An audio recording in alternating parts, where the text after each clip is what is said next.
আচ্ছা, কখন আমাদের বক্সে কখন কুইন গেট লাগায় রাখতে হবে?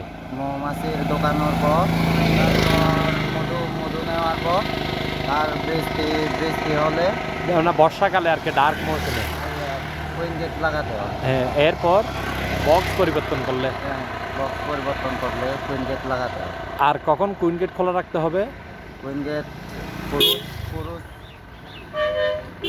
পুরুষ মৌমাছি পুরুষ যখন বেশি মৌমাছি, হবে বক্সে হ্যাঁ, তখন কুইন গেট খোলা রাখতে হয়। খোলা রাখতে হবে। এরপরে আর কখন খোলা রাখতে হবে? যখন ডিভিশন করব হ্যাঁ, তখন খোলা রাখতে হবে। খোলা রাখতে হবে। আচ্ছা, কখন বক্সে পুরুষ মৌমাছি বেশি হয় জানেন? তা তো মনে নাই যে।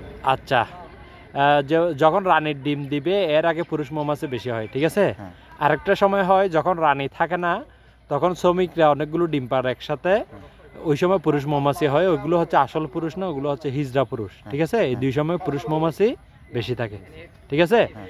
এছাড়াও আরেকটা বলা যায়, বক্সে যখন প্রচুর খাবার থাকে তখনও পুরুষ মৌমাছি করে ওই রানীর ডিম দেওয়ার উদ্দেশ্যে। বুঝতে পারছেন? হ্যাঁ। ঠিক আছে, ধন্যবাদ।